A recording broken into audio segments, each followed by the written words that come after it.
യേശുവിൽ എത്രയും പ്രിയമുള്ളവരെ, ഗുഡ്നസ് ടി വിയുടെ സഭയും സാക്ഷ്യവും എന്ന പരമ്പരയിലെ ഒരു പുതിയ എപ്പിസോഡിലേക്ക് മാന്യപ്രേക്ഷകരായ നിങ്ങളേവരെയും ഒത്തിരി സ്നേഹത്തോടെ സ്വാഗതം ചെയ്യുന്നു.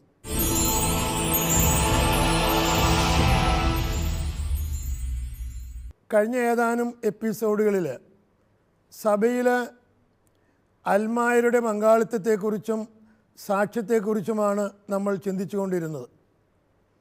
രണ്ടാം വത്തിക്കാൻ കൗൺസിലോടുകൂടെയാണ് സഭയിൽ അൽമായരുടെ പങ്കാളിത്തത്തിനെക്കുറിച്ചും സാക്ഷ്യത്തെക്കുറിച്ചുള്ള ഒരു ശരിയായ ദർശനം അല്ലെങ്കിൽ വിഷൻ ഉണ്ടായത്.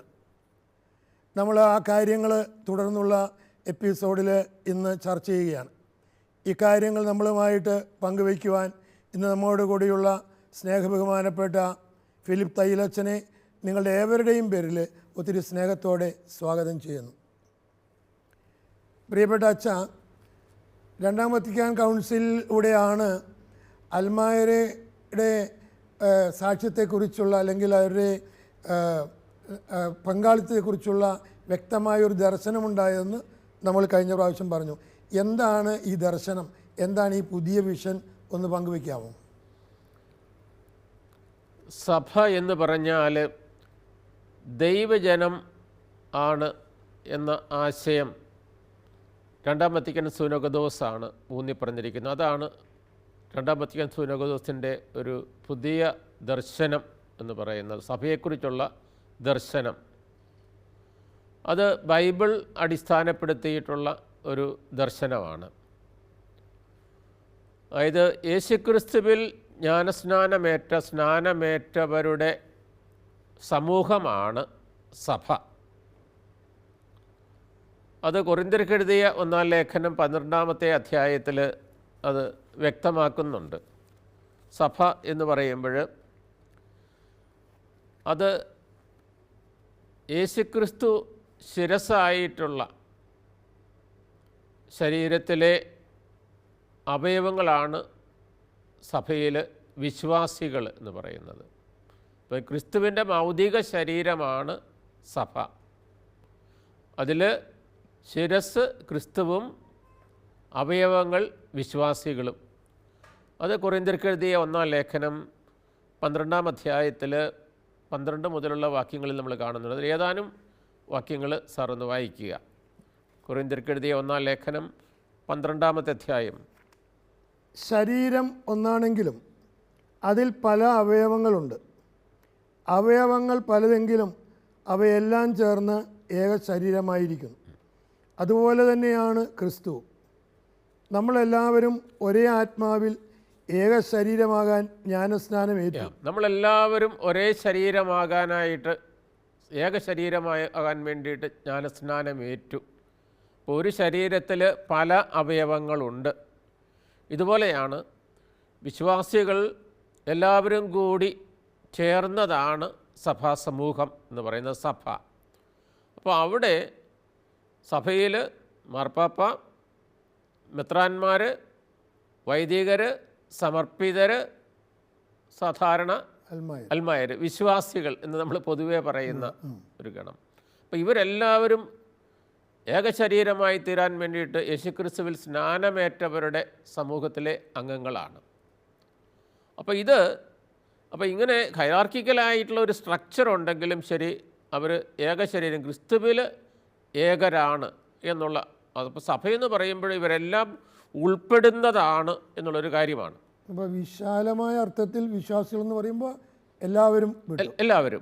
അപ്പോൾ സഭയെന്ന് പറയുമ്പോൾ എല്ലാവരും ഉൾപ്പെടുന്നതാണ്. പക്ഷേ പൊതുവിലൊരു ധാരണ സഭ പറഞ്ഞു, സഭ പഠിപ്പിക്കുന്നു എന്നൊക്കെ പറയുമ്പോൾ നമ്മൾ പലരും കരുതുന്നത് എന്താണെന്ന് വെച്ച് കഴിഞ്ഞാൽ, ശരിയാണ്, ഔദ്യോഗിക സഭ അതിൽ ഉണ്ട്, ഔദ്യോഗികമായിട്ട് അതിനായിട്ട് നിയുക്തരായിട്ടുള്ള സഭയുടെ പ്രബോധനങ്ങൾ പറയാനായിട്ട് നിയുക്തരായിട്ടുള്ള ആളുകളുണ്ട്. എങ്കിലും സഭയെന്ന് പറയുമ്പോൾ എല്ലാ വിശ്വാസികളും ഉൾപ്പെടുന്നതാണ്. മെത്രാന്മാരും മാർപ്പാപ്പായും വൈദികരും സന്യസ്തരും അൽമായരും ഉൾപ്പെടുന്നതാണ് സഭ. ഇതൊരു പുതിയ ദർശനമാണ്. പുതിയ ദർശനം എന്ന് പറയുന്നത് ബിബ്ലിക്കലായിട്ടുള്ള ഒരു ദർശനമാണ്. ഈ ദർശനം ആരംഭകാലത്ത് നന്നായിട്ടുണ്ടായിരുന്നു സഭയുടെ ആരംഭത്തിൽ. പക്ഷേ പിന്നീട് കാലക്രമത്തിൽ ആ ദർശനത്തിൻ്റെ പ്രാധാന്യം ഒക്കെ ആളുകൾ വിശ്വാസികൾ ഒക്കെ വിട്ടുപോയി എന്നുള്ളതാണ്. പക്ഷേ ഈ ജനങ്ങളുടെ ഇടയിൽ പൊതുവെ സഭ എന്ന് പറയുമ്പോൾ സഭ പഠിപ്പിക്കുന്നു എന്ന് പറയുമ്പോൾ ചിന്ത ഇപ്പോഴും എങ്ങനെ സഭാധികാരികൾ പഠിപ്പിക്കുന്നു അതെ, ഒരു പ്രബോധനാധികാരം സഭാധികാരികൾക്കുണ്ടെന്നുള്ളത് ശരിയാണ്. പക്ഷേ ഈ പ്രബോധനം, ഔദ്യോഗികമായിട്ടുള്ള പ്രബോധനം എല്ലാം ഒരു കൂട്ടായിട്ടുള്ള പശ്ചാത്തലത്തിൽ എടുത്തിട്ടാണെന്ന് കൂടി നമ്മൾ മനസ്സിലാക്കണം എന്നുള്ളൊരു കാര്യമാണ്. ഇനി ഓരോ അവയവത്തിനും, ഇതുകൊണ്ട് നമ്മൾ മനസ്സിലാക്കേണ്ടത്, ഓരോ അവയവത്തിനും അതിൻ്റേതായിട്ടുള്ള പ്രാധാന്യമുണ്ട് എന്നുകൂടി പറയുന്നുണ്ട്. അതും കൊരിന്ത്യർക്ക് എഴുതിയ 1-ാം ലേഖനം 12-ാമത്തെ അധ്യായത്തിൽ നമ്മൾ പിന്നീടുള്ള 13 മുതലുള്ള വാക്യങ്ങളിൽ, നമ്മൾ 14 മുതലുള്ള വാക്യങ്ങളിൽ കാണുന്നുണ്ട്. അതുകൂടി ഒന്ന് വായിക്കാവോ? ഒരു അവയവമല്ല പലത് ചേർന്നതാണ് ശരീരം.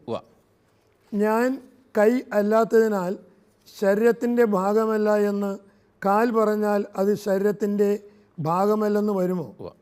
അതുപോലെ തന്നെ ഞാൻ കണ്ണല്ലാത്തതിനാൽ ശരീരത്തിൻ്റെ ഭാഗമല്ല എന്ന് ചെവി പറഞ്ഞാൽ അത് ശരീരത്തിൻ്റെ ഭാഗമല്ലെന്ന് വരുമോ? ശരീരം ഒരു കണ്ണ് മാത്രമായിരുന്നെങ്കിൽ ശ്രവണം സാധ്യമാകുന്നത് എങ്ങനെ? ശരീരം ഒരു ചെവി മാത്രമായിരുന്നെങ്കിൽ ഘ്രാണം സാധ്യമാകുന്നത് എങ്ങനെ? എന്നാൽ ദൈവം സ്വന്തം ഇഷ്ടമനുസരിച്ച് ഓരോ അവയവവും ശരീരത്തിൽ ക്രമപ്പെടുത്തിയിരിക്കുന്നു. ഓരോ അവയവവും ശരീരത്തിൽ ക്രമപ്പെടുത്തിയിരിക്കുകയാണ്. എല്ലാ അവയവങ്ങളും കൂടി ഒന്നിച്ച് പ്രവർത്തിച്ചാൽ മാത്രമേ ശരീരത്തിൻ്റെ പ്രവർത്തനം അത് ഉദ്ദേശിക്കുന്ന വിധത്തിൽ, എന്തിനു വേണ്ടിയിട്ട് ശരീരം നിർമ്മിക്കപ്പെട്ടുവോ അതിൻ്റെ ആ ഒരു ദൗത്യം പൂർണ്ണമായിട്ട് നന്നായിട്ട് നിർവഹിക്കാനായിട്ട് സാധിക്കുകയുള്ളൂ. അതുകൊണ്ട് ഹാർമോണിയസ് ആക്ഷൻ. അതെ, അവയവങ്ങൾ വ്യത്യസ്തമാണ്, പക്ഷേ ഓരോ അവയവങ്ങൾക്കും വ്യത്യസ്തമായിട്ടുള്ള ധർമ്മങ്ങളുണ്ട്. അതുപോലെയാണ് സഭാശരീരത്തിലെ അംഗങ്ങളും. അപ്പോൾ അതിൽ ഓരോരുത്തർക്കും പ്രത്യേകമായിട്ടുള്ള ധർമ്മങ്ങളുണ്ടെന്നുള്ളതാണ്. അത് എഫെസസുകാർക്ക് എഴുതിയ ലേഖനം 4-ാം അധ്യായം 11-12 വാക്യങ്ങളിൽ പറയുന്നുണ്ട്. അപ്പോൾ സഭാസമൂഹത്തിൽ, സഭാശരീരത്തിൽ വ്യത്യസ്തങ്ങളായിട്ടുള്ള ധർമ്മങ്ങൾ ഉണ്ട്. എഫെസസുകാർക്ക് എഴുതിയ ലേഖനം 4-ാം അധ്യായം 11-12 വാക്യങ്ങൾ. അവൻ ചിലർക്ക് അപ്പസ്തോലന്മാരും പ്രവാചകന്മാരും സുവിശേഷ പ്രഘോഷകന്മാരും ഇടയന്മാരും പ്രബോധകന്മാരും മറ്റും ആകാൻ വരം നൽകി. ഇത് ദൈവനിശ്ചയപ്രകാരമുള്ള ഒരു കാര്യമാണ്. ക്രിസ്തുവിനാൽ സ്ഥാപിതമായിട്ടുള്ള ദൈവനിശ്ചയപ്രകാരമുള്ള ഒരു കാര്യമാണ്. ഇനി അത് എന്തിനു വേണ്ടിയിട്ടാണെന്ന് കൂടെ അടുത്ത വാക്യം പറയുന്നു. ഇത് വിശുദ്ധരെ പരിപൂർണരാക്കുന്നതിനും ശുശ്രൂഷയുടെ ജോലി ചെയ്യുന്നതിനും ക്രിസ്തുവിൻ്റെ ശരീരത്തെ പണിതുയർത്തുന്നതിനും വേണ്ടിയാണ്. ക്രിസ്തുവിൻ്റെ ശരീരത്തെ പണിതുയർത്തുന്നതിന് വേണ്ടിയാണ്. അപ്പം സഭാശരീരത്തിൻ്റെ വളർച്ചയ്ക്ക് വേണ്ടിയിട്ടുള്ളതാണ് ഇതുപോലെ സഭയിലെ ഓരോ വിശ്വാസികളുടെയും ധർമ്മം എന്നുള്ളൊരു കാര്യമാണ്. വ്യത്യസ്തമായിട്ടുള്ള ദൗത്യമുണ്ട്. അപ്പം വ്യത്യസ്തമായിട്ടുള്ള ദൗത്യത്തിൽ ഏർപ്പെട്ടിരിക്കുന്ന എല്ലാവരും കൂടി ഒരുമിച്ച് സഹകരിച്ച് സഭയുടെ വളർച്ചയ്ക്ക് വേണ്ടിയിട്ട് പ്രവർത്തിക്കേണ്ടതാണ് എന്നുള്ളൊരു കാര്യമാണ്. ആ വാക്യത്തിൽ വിശുദ്ധരെ പരിപൂർണരാക്കുക എന്ന് വെച്ചാൽ വിശുദ്ധരെ എന്ന് പറയും എല്ലാവരെയും, അതായത് എല്ലാ വിശ്വാസികളെയും ഉൾപ്പെടുത്തിക്കൊണ്ടാണ് വിശുദ്ധർ എന്ന് പറയുന്നത്. നമുക്കറിയാമല്ലോ, പൗലോസ് ശ്ലീഹായുടെ ലേഖനങ്ങളിലും എല്ലാം തന്നെ വിശ്വാസികളെ ഹഗിയോയി വിശുദ്ധർ എന്നാണ് വിളിക്കപ്പെടുന്നത്. അതെ, വിശുദ്ധരാകാൻ വിളിക്കപ്പെട്ടിരിക്കുന്നവർ എന്നുള്ളതാണ്. അപ്പോൾ ഈ വിശുദ്ധീകരണം എല്ലാ ആളുകൾക്കും വേണ്ടതാണ്. എല്ലാവരും വിശുദ്ധിയിലേക്ക് വിളിക്കപ്പെട്ടിരിക്കുന്നവരാണ് എന്നുള്ളതാണ്. അത് 15-16 വാക്യങ്ങൾ ഓർക്കണം. അതും വളരെ വ്യക്തമായിട്ട് അതേ ലേഖനത്തിൽ, അതേ അധ്യായത്തിൽ 15-16 വാക്യങ്ങളിൽ, പ്രത്യുത സ്നേഹത്തിൽ സത്യം പറഞ്ഞുകൊണ്ട് ശിരസ്സായ ക്രിസ്തുവിലേക്ക് എല്ലാവിധത്തിലും നാം വളരേണ്ടിയിരിക്കുന്നു. അവൻ വഴി ശരീരം മുഴുവൻ ഓരോ സന്ധിബന്ധവും അതതിൻ്റെ ജോലി നിർവഹിക്കത്തക്ക വിധം സമന്വയിക്കപ്പെട്ട് വളരുകയും സ്നേഹത്തിൽ രൂപപ്പെടുകയും ചെയ്യുന്നു. അത്ര കൃത്യമായിട്ടാണ്. അതാണ് ഞാൻ പറഞ്ഞത്, ഈ ദൈവജനം, സഭ എന്ന് പറയുന്നത് ദൈവജനമാണ് എന്നുള്ള ഈ ആശയം അത് ബിബ്ലിക്കലാണ്, ബൈബിൾ അടിസ്ഥാനപ്പെടുത്തിയിട്ടുള്ളതാണ്. അത് ദൈവത്തിൻ്റെ പദ്ധതി പ്രകാരമുള്ള ഒരു കാര്യം കൂടിയാണ്. അപ്പോൾ ഈ സഭാ സമൂഹത്തിൽ ഓരോരുത്തർക്കും അവരുടേതായിട്ടുള്ള ദൗത്യം നിർവഹിക്കാനായിട്ടുണ്ട്. അപ്പോൾ ഇങ്ങനെ എല്ലാവരും അവരെ ഏൽപ്പിച്ചിരിക്കുന്ന ദൗത്യം ശരിയായ വിധത്തിൽ നിർവഹിച്ചാൽ മാത്രമേ സഭാശരീരത്തിൻ്റെ വളർച്ചയുണ്ടാവുകയുള്ളൂ, ക്രിസ്തുവിലേക്ക് ആളുകൾ വളരുകയുള്ളൂ എന്ന് പറയുകയാണ്. ഇനി നമുക്കറിയാം LG നമ്മൾ തിരുസഭ എന്ന് പറയുന്ന ആ പ്രമാണരേഖയിൽ വളരെ വ്യക്തമായിട്ട് ആരാണ് ഈ അൽമായർ എന്ന് പറയുന്നു. നമ്മൾ അൽമായരുടെ സാക്ഷ്യത്തെക്കുറിച്ചാണ് ചർച്ച ചെയ്യാനായിട്ട് പോകുന്നത്. ആരാണ് ഈ അൽമായർ, അവരുടെ ദൗത്യം എന്ത് എന്ന് വ്യക്തമാക്കുന്നുണ്ട്. ലൂബൻ ജൻസിയും LG എന്നാണ് അതിന് ഇംഗ്ലീഷിൽ ചുരുക്കമായിട്ട് പറയുന്നത്. ലൂബൻ ജൻസിയും തിരുസഭ എന്നുള്ള 31-ാമത്തെ ഖണ്ഡികയിൽ അത് സാറൊന്ന് വായിക്കാവോ? തിരുപ്പട്ടം സ്വീകരിക്കാത്തവരോ സഭ അംഗീകരിച്ചിട്ടുള്ള സന്യാസ സഭകളിൽ പെടാത്തവരോ ആയ എല്ലാ വിശ്വാസികളെയുമാണ് അൽമായർ എന്ന നാമത്താൽ വിവക്ഷിക്കുന്നത്. അത് ഇപ്പോൾ നെഗറ്റീവായിട്ടാണ് അത് അവതരിപ്പിച്ചിരിക്കുന്നത്. തിരുപ്പട്ടം സ്വീകരിക്കാത്തവരും സഭ അംഗീകരിച്ചിട്ടുള്ള സന്യാസ സഭകളിൽ അംഗങ്ങളല്ലാത്തവരും ആയ വിശ്വാസികൾ എന്നുള്ള. വേറൊരു വാക്കി പറയുകയാണെങ്കിൽ പൗരോഹിത്യം സ്വീകരിച്ചവരും സഭ അംഗീകരിച്ചിട്ടുള്ള സന്യാസ സഭകളിൽ അംഗങ്ങളായവരും ഒഴികെയുള്ള മാമോദിസ സ്വീകരിച്ച ക്രിസ്തുവിൻ്റെ സഭയിൽ അംഗങ്ങളായിത്തീർന്ന എല്ലാ വിശ്വാസികളുമാണ് അൽമായർ എന്ന പേരിൽ അറിയപ്പെടുന്നത് എന്നുള്ളതാണ്. അതായത് വൈദികർ, സന്യസ്തർ, ഈ രണ്ട് വിഭാഗത്തിൽ പെടാത്ത ഇവരൊഴികെയുള്ള ക്രിസ്തുവിൽ സ്നാനമേറ്റിട്ടുള്ള ആളുകളെയാണ് അൽമായർ എന്ന പേരിൽ അൽമായർ എന്ന പേരിൽ അറിയപ്പെടുന്നത്. ഇനി അവരുടെ ദൗത്യം എന്തെന്ന് പറയുന്നുണ്ട്. മാമോദീസ വഴി അവർ ക്രിസ്തുവിനോട് ചേർന്ന് ഒരു ശരീരമായി തീരുന്നു, ദൈവത്തിൻ്റെ ജനമായി രൂപം കൊള്ളുന്നു. ക്രിസ്തുവിൻ്റെ പൗരോഹിത്യത്തിലും പ്രവാചകത്വത്തിലും രാജത്വത്തിലും സ്വകീയമായ രീതിയിൽ അവർ പങ്കുകാരാകുന്നു. അതാണ് അവർ സ്വകീയമായിട്ടുള്ള അവരുടേതായിട്ടുള്ള രീതിയിൽ അവർ പങ്കുചേരുന്നുള്ളതാണ്. അവർ ക്രിസ്തുവിൻ്റെ ദൗത്യത്തിൽ അതാണ് അവർ ക്രിസ്തുവിൻ്റെ ദൗത്യത്തിൽ, പ്രവാചക ദൗത്യത്തിൽ പങ്കുചേരുന്നു, രാജകീയ ദൗത്യത്തിൽ പങ്കുചേരുന്നു, ഇടയ ദൗത്യത്തിൽ പങ്കുചേരുന്നു, തങ്ങളുടേതായ രീതിയിൽ പങ്കുചേരുന്നു എന്നുള്ളതാണ്. അപ്പോൾ ഓരോരുത്തർക്കും അവരുടേതായിട്ടുള്ള ദൗത്യമുണ്ട്. അപ്പോൾ അവരെ ഏൽപ്പിച്ചിരിക്കുന്ന ദൗത്യം നിർവഹിച്ചുകൊണ്ട് തങ്ങളുടേതായിട്ടുള്ള രീതിയിൽ പങ്കുചേരുന്നു എന്നുള്ളതാണ്. ആ ബാക്കി കൂടി ഒന്ന് വായിക്കാവോ? അവരുടെ ദൗത്യം എന്തൊന്ന് കുറച്ചുകൂടി ഒരു വിശദീകരണം ഉണ്ടോ അവിടെ? ക്രിസ്തീയ ജനം മുഴുവൻ്റെയും സഭയിലും ലോകത്തിലുമുള്ള ദൗത്യം തങ്ങളാലാവുന്ന പോലെ അവർ നിർവഹിക്കുന്നു. ലോകത്തോട് ബന്ധപ്പെട്ട് ജീവിക്കുന്നു എന്നതാണ് അൽമായരുടെ പ്രത്യേകത. അതാണ് അവർ ലോകത്തോട് ബന്ധപ്പെട്ട് ജീവിക്കുന്നു എന്നതാണ് അൽമായരുടെ പ്രത്യേകത. ലോകത്തോട് ബന്ധപ്പെട്ടു. എന്നിട്ട് തിരുപ്പട്ടമുള്ളവർക്കും ചിലപ്പോൾ ലോകത്തോട് ബന്ധപ്പെട്ട് ജീവിക്കാനും ലൗകികമായ എന്തെങ്കിലും ജോലി നിർവഹിക്കാനും പാടുണ്ടെന്നുള്ളത് ശരി തന്നെ. അതാണ് അവർക്ക് ഇങ്ങനെ ചിലപ്പോഴെങ്കിലും എന്നാണ് പറയുന്നത്. ചിലപ്പോഴെങ്കിലും ലോകത്തോട് ബന്ധപ്പെട്ട് ലൗകികമായിട്ടുള്ള ചില കാര്യങ്ങളിൽ ഇടപെടേണ്ടി വന്നേക്കാം. പക്ഷെ എന്നാലും പരിമിതിയുണ്ട്. അപ്പോൾ ഇങ്ങനെയാണ് അവരെ സംബന്ധിച്ചോളം ഒരു ആത്മീയമായിട്ടുള്ള തലത്തിലാണ് കൂടുതലായിട്ട് അവർ വ്യാപരിക്കാനായിട്ട് വിളിക്കപ്പെട്ടിരിക്കുന്നത്. പക്ഷേ ആത്മീയമായിട്ടുള്ള മേഖലകൾ വ്യാപരിക്കാനായിട്ട് വിളിക്കപ്പെട്ടിരിക്കുന്ന ആളുകൾ ലൗകികമായിട്ടുള്ള ചില മേഖലകളിലുമൊക്കെ ഇടപെടേണ്ടി വന്നേക്കാം. പക്ഷേ അൽമായരുടെ കാര്യം അതല്ല, അതിൽ നിന്ന് തികച്ചും വ്യത്യസ്തമാണ്. ഒന്ന് വായിക്കാവോ ബാക്കി കൂടെ? കാരണം വളരെ പ്രധാനപ്പെട്ടതായതുകൊണ്ടാണ്. ശരി, എന്നിരുന്നാലും അവരുടെ പ്രത്യേക ദൈവവിളിയാൽ പ്രഥമത ഔദ്യോഗികമായി അവർ വിശുദ്ധ ശുശ്രൂഷയ്ക്ക് നിയുക്തരാണ്. അതെ, വൈദികർ സുവിശേഷ ഭാഗ്യങ്ങളുടെ ചൈതന്യത്തോടുകൂടി അല്ലാതെ ലോകത്തെ രൂപാന്തരപ്പെടുത്താനോ ദൈവത്തിന് സമർപ്പിക്കാനോ സാധിക്കുകയില്ല എന്ന പരമാർത്ഥത്തിന് വിശിഷ്ടമായ തങ്ങളുടെ ജീവിതസ്ഥിതിയാൽ തന്നെ പ്രഥമത സാക്ഷ്യം നൽകുകയാണ് സന്യാസികൾ. ഭൗതിക കാര്യങ്ങളെ നിയന്ത്രിച്ചും ദൈവഹിതാനുസാരം അവ ക്രമീകരിച്ചും സ്വന്തം ദൈവവിളിക്കനുസൃതമായി ദൈവരാജ്യം അന്വേഷിച്ചും ലോകത്തിൽ ജീവിക്കുക എന്നതാണ് അൽമായരുടെ കടമ. അൽമായരുടെ ദൗത്യം അതാണ്. വാസ്തവത്തിൽ അവരുടെ ദൗത്യം ലോകത്തിലായിരുന്നു കൊണ്ട് തങ്ങളെ ഏൽപ്പിച്ചിരിക്കുന്ന കർത്തവ്യങ്ങൾ നിർവഹിച്ചുകൊണ്ട് ലോകത്തെ വിശുദ്ധീകരിക്കുക ആണ്. ലോകത്തിലായിരുന്നു കൊണ്ട് തങ്ങളുടെ ദൗത്യം, തങ്ങളുടെ വിളി, പ്രത്യേകിച്ച് വിവാഹ ജീവിതത്തിലേക്കുള്ളൊരു വിളിയാണ് ഉദ്ദേശിക്കുന്നത്, കുടുംബജീവിതത്തിലേക്കുള്ളൊരു വിളി. സ്വന്തം കർത്തവ്യങ്ങൾ നിറവേറ്റിക്കൊണ്ട് ലോകത്തെ വിശുദ്ധീകരിക്കുക, പുളിമാവായിട്ട് വർത്തിക്കുക, ലോകത്തിൻ്റെ ദീപമായിട്ട് ജീവിക്കുക എന്നുള്ളതാണ്. ഭൂമിയുടെ ഉപ്പായി. അതെ, ഭൂമിയുടെ ഉപ്പായിട്ട്. അപ്പം പുളിമാവായിട്ട്, അതായത് അവരുടെ സാന്നിധ്യം ജ്വലിപ്പിക്കുന്ന, പ്രകാശം പരത്തുന്ന ഒരു സാന്നിധ്യമായിട്ട് മാറ്റണം എന്നുള്ളതാണ്. അതെങ്ങനെയാണ്? പ്രഥമത സ്വന്തം ജീവിത മാതൃക കൊണ്ട് എന്നുള്ളതാണ്.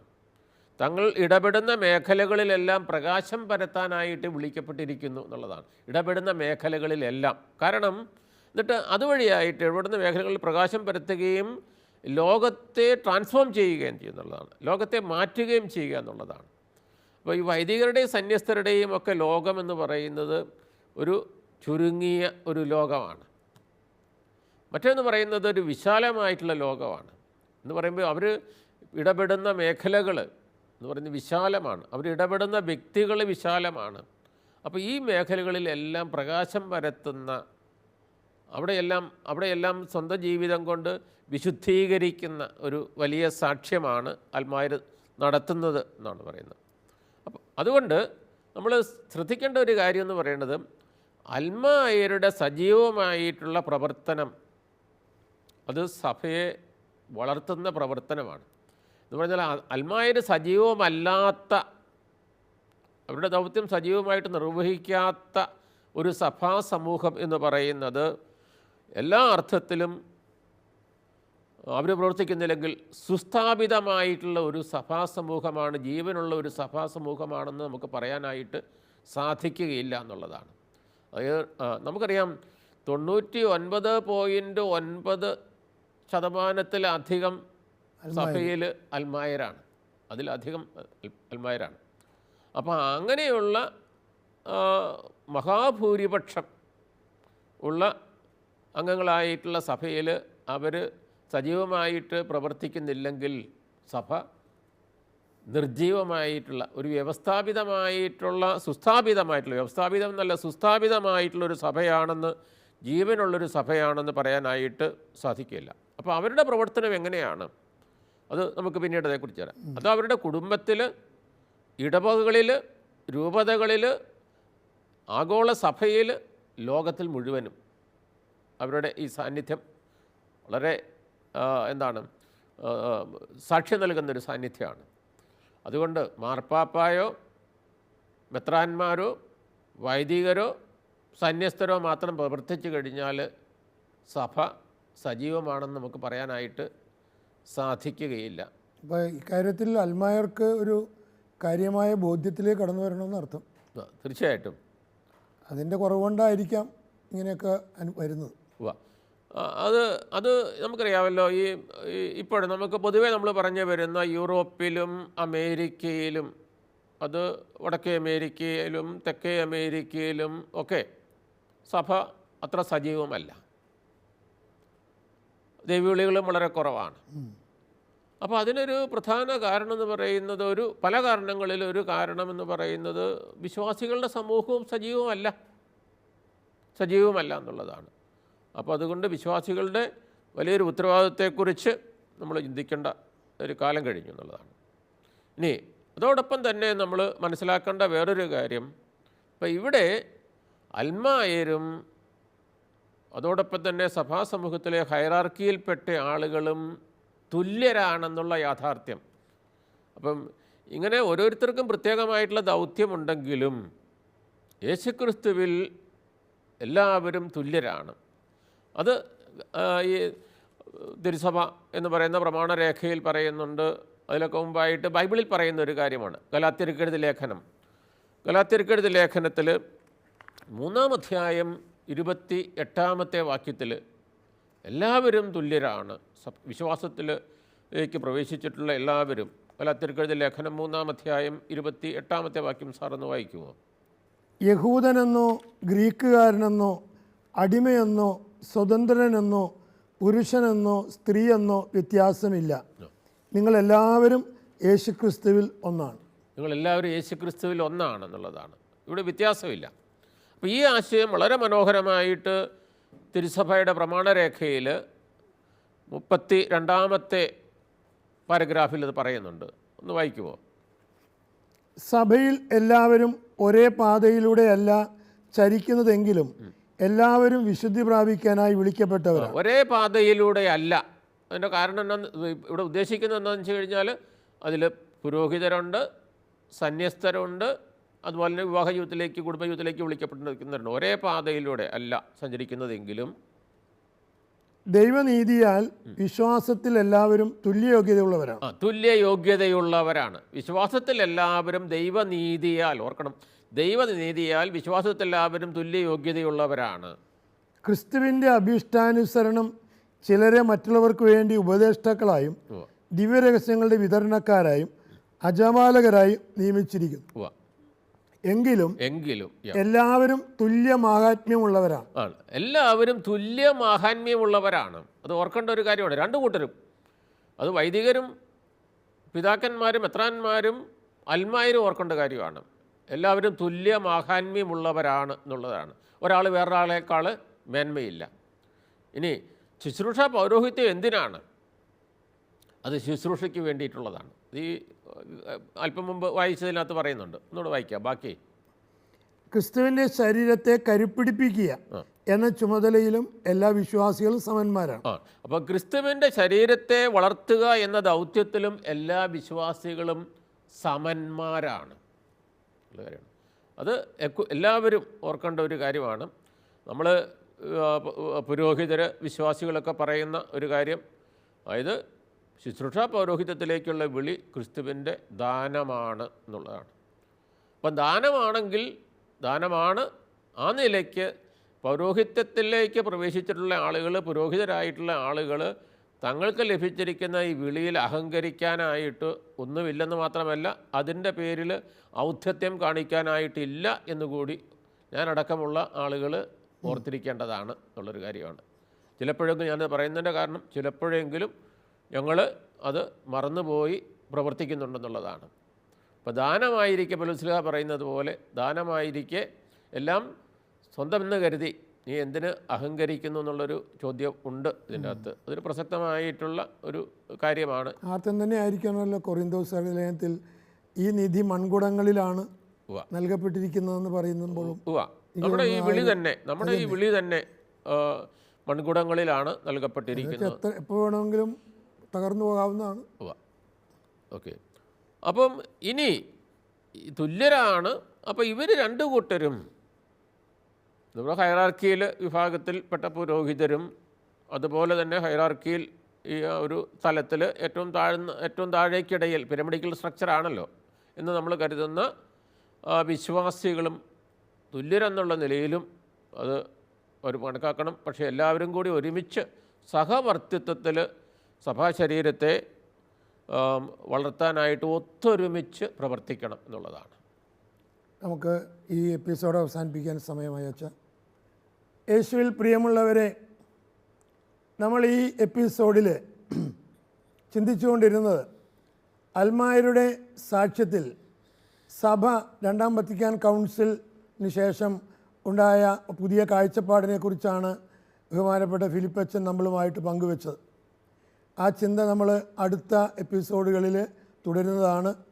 ഈ കാര്യങ്ങൾ ഇന്ന് നമ്മളുമായിട്ട് പങ്കുവെച്ച സ്നേഹബഹുമാനപ്പെട്ട ഫിലിപ്പ് തയ്യലച്ചന് നിങ്ങളുടെ ഏവരുടെയും പേരിൽ ഒത്തിരി സ്നേഹത്തോടെ നന്ദി പറയുന്നു. നിങ്ങളുടെ വിലയേറിയ അഭിപ്രായങ്ങളും നിങ്ങളുടെ സംശയങ്ങളും സഭയെ സംബന്ധിച്ചുള്ള നിങ്ങളുടെ ചോദ്യങ്ങളും ഞങ്ങൾക്ക് എഴുതി അറിയിക്കുക. കത്തുകൾ അയക്കേണ്ട വിലാസം: ദ പ്രൊഡ്യൂസർ, സഭയും സാക്ഷ്യവും, witness TV, divine vision complex, Muringoor PO, Chalakudy 680309.